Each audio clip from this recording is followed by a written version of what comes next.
So we have two more wonderful entrepreneurs. One is still at Stanford, and one has actually finished Stanford. Hassan, please come in and put your microphone.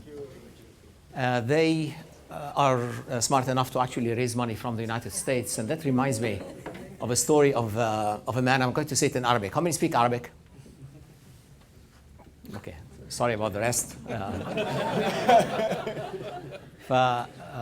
على رأس المال المخاطر في الدول العربية. فمبادر راح لممول وبيشرح له مشروع، وبعدين قال له يا بيه أنا عملت نفسي بنفسي. قال له ما أنت باين عليك مش خلقة ربنا. And with that in mind, we will try to make every presentation about 5 minutes. We are about an hour behind schedule. Will that be okay? Wow. Okay, this is nearly an impossible event. But good evening, everyone. Yalla, come on, people. Good evening, everyone. Yalla, tislamu, tislamu. I wanted to start this presentation off actually by, I'm going to speak about the ecosystem first and about how Nudge really came about in terms of benefiting from Stanford, from TechWadi, people like Dr. Osama and co.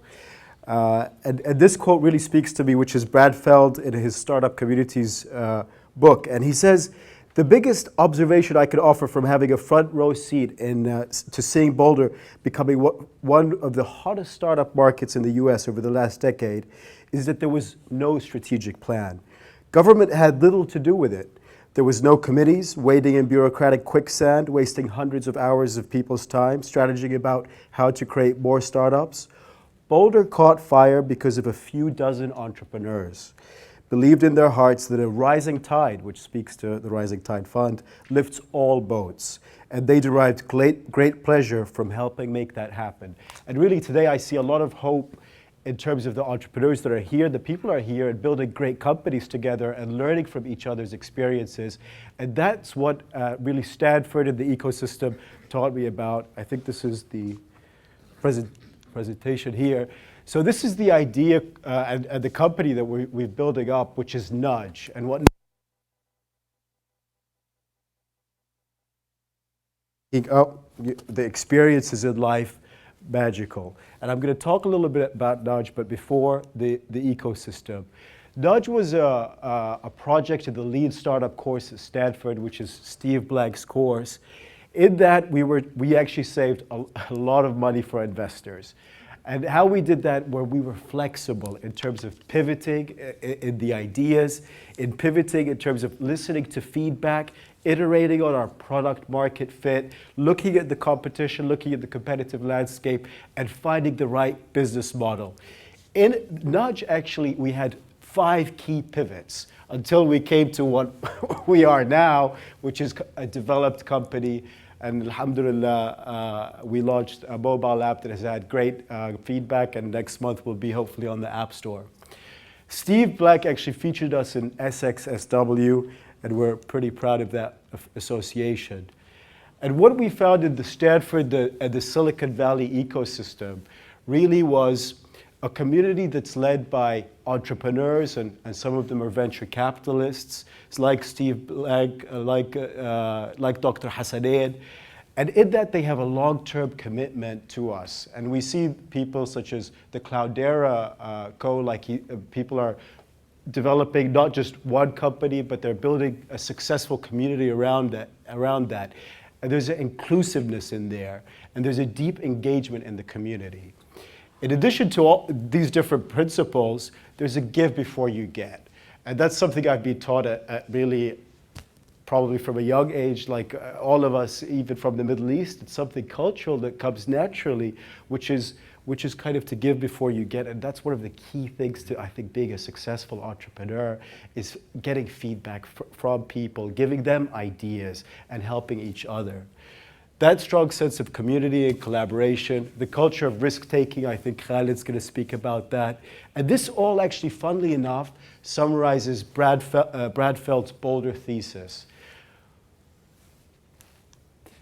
So what did we learn in terms of our experience through the lead startup at Nudge is focus, market sizing. I think that was echoed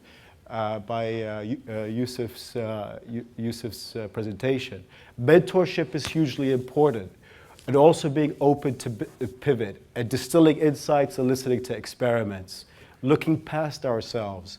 And I think something that's been echoed throughout these presentations is the team is so important. 70% of startups, and this is a study made by Professor Naim Wasserstein, fail because of team dynamics. That's the key of failure.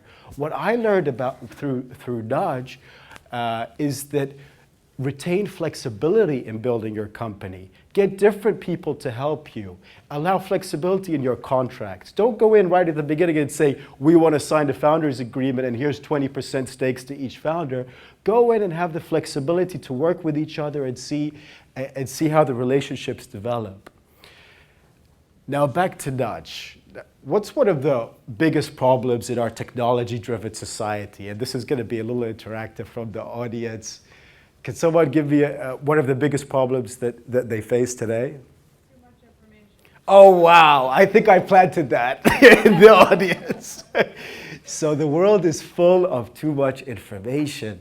And so what do? We go to the internet. What am I going to do at 8 p.m.? I don't know. My friends are XYZ. Someone went to the cinema. Someone went to a TechWadi event. What matters most to me and why? Sometimes we forget that. Nudge is about, imagine having a genie, which is the iPhone, and rubbing it and it giving you the best recommendation to do what you want in that moment, in those kind of spare minutes of your life and spare hours, to make your life magical and to make your life be the best. And that's what Nudge is about. And it's a big challenge. It's a big problem.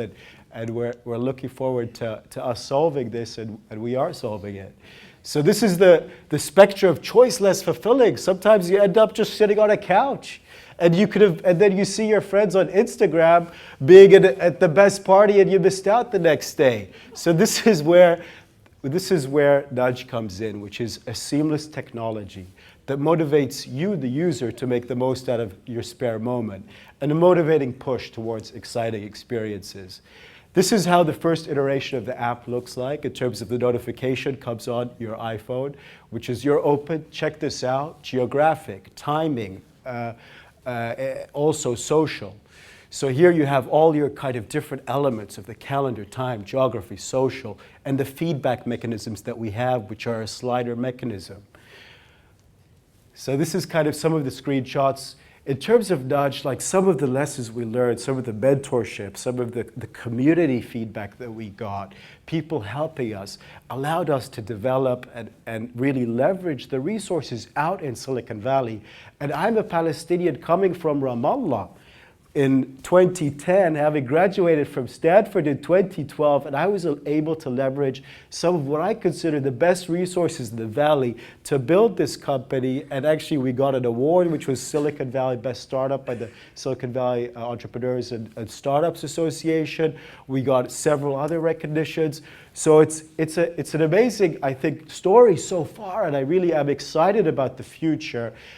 And a lot of it has to do with the community, with people like Dr. Hassan, with organizations like TechWadi, with each one of us helping each other, finding the right kind of idea, the right company, the right people, and adding value. And this is what gives me hope when I see, I was in Palestine last week, and of course our friends here from Palestine, even someone from Gaza is here today, that they are also hungry to do this. And this is what gives, I think, us hope as well in the Middle East, this kind of collaboration and the community and the development of companies that we can do. So this is some of the feedback loops, and we're Facebook integrated, so there's a key concentration on Facebook. In terms of the team, this is how we've developed the team. There's a Stanford senior, Christina, who is a behavioral expert. She's a student of B.J. Fogg's. He was one of the professors behind Instagram. Naim, she's a former Google consultant. Manish is our CTO. We have all 4 engineers from Sun Microsystems. All kudos to Scott McNeely, the founder of Sun, who actually kind of supported this idea and introduced me to some key people. And this is kind of how this team came about. Stanford really was one of the keys. And so hopefully Stanford will also be kind of this kind of model replicated in the Middle East. So this is kind of some of our, the team launched last month. And this is some of the beta launch and feedback and some of the recognitions we got in terms of having featured by Angel Forum at USVP. And I'd love to open it up for questions. I think we might have a little time, or maybe not, according to Dr. Hassan. So maybe we'll skip to my good friend Khaled, who, by the way, is one of the keys in terms of collaboration. He's 1 year behind me in terms of being an MBA candidate, and he helped me out raise finance. يعني usually in terms of like how we were in Ramallah, والله أنا عندي فكرة جيدة. You know, I would tell someone that, and they'd be like, no, that's a silly idea, don't do that. And then the next day they'd be doing it, which is not so, sometimes our culture is like this. يعني no offense to إخواني من فلسطين, of course, yeah. Because I am Palestinian. But Khaled here is like, this is, Hassan, you should do XYZ to close this term, and coffees for closers. And I'm like, Khaled, you know what? That's a good idea. The next day I got on the phone and I closed the term sheet. فحبيب man. Thank you. Happy to help.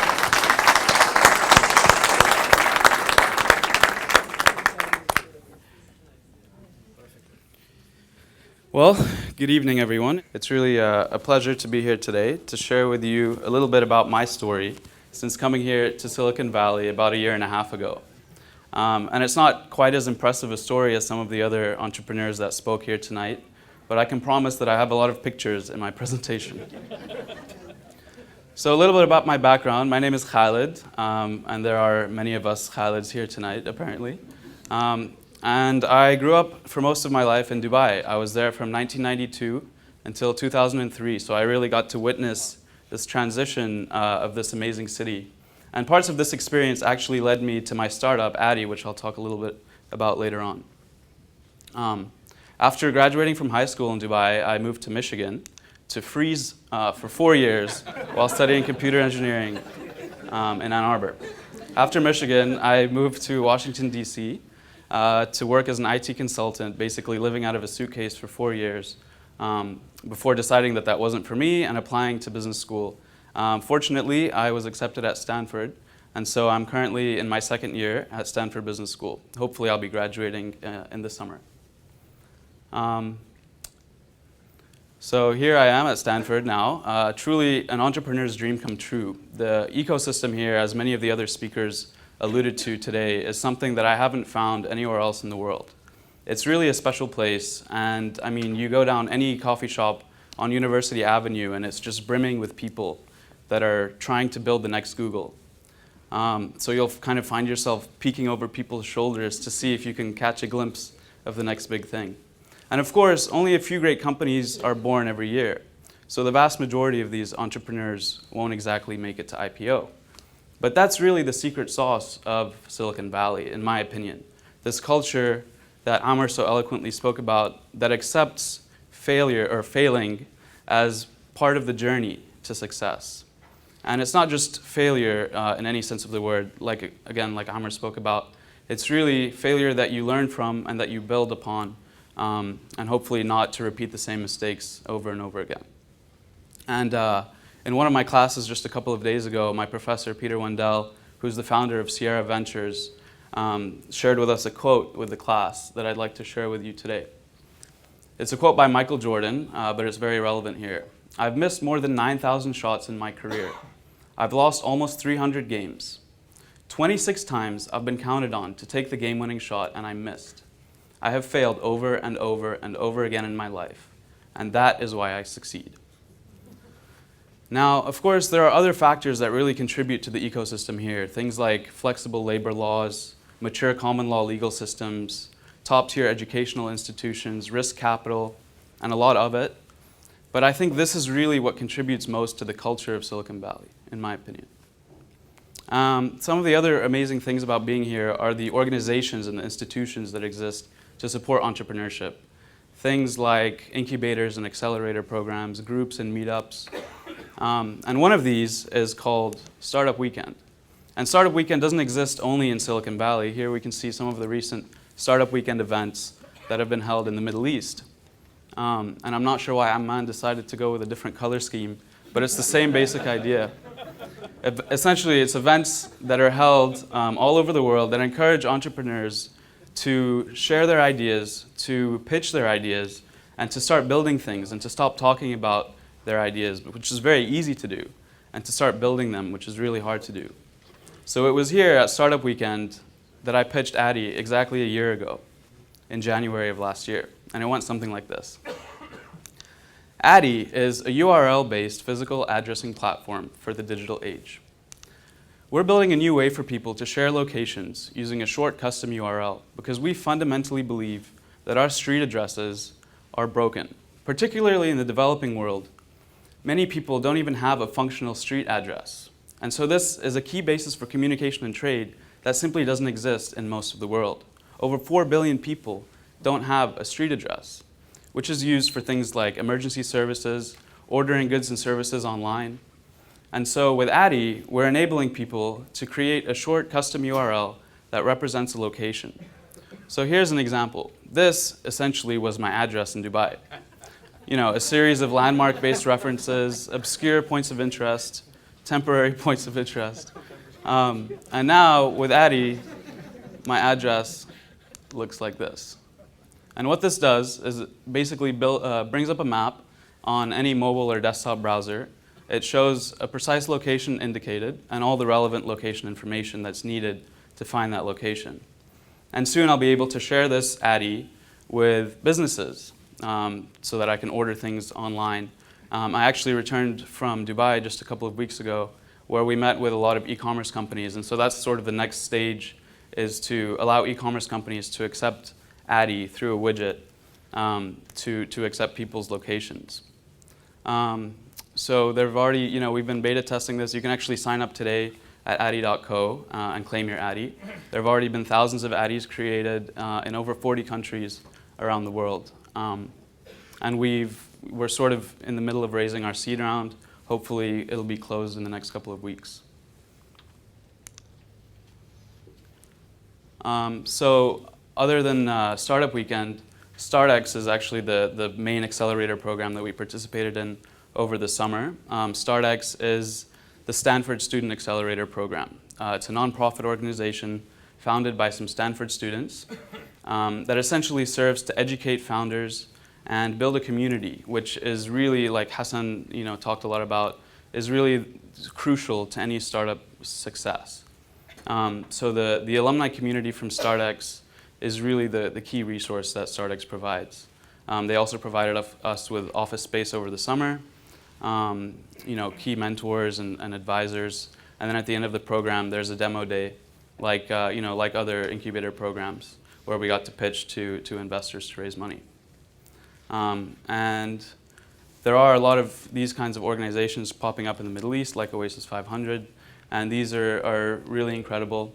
And through our connections at these institutions, we've been able to build bridges, build relationships, and even raise some money from people in MENA all the way from here. And this bridge is only growing stronger through people like Al-Hassan and organizations like TechWadi. So with that, I don't think we have time for questions, but if you have any questions, please feel free to email me.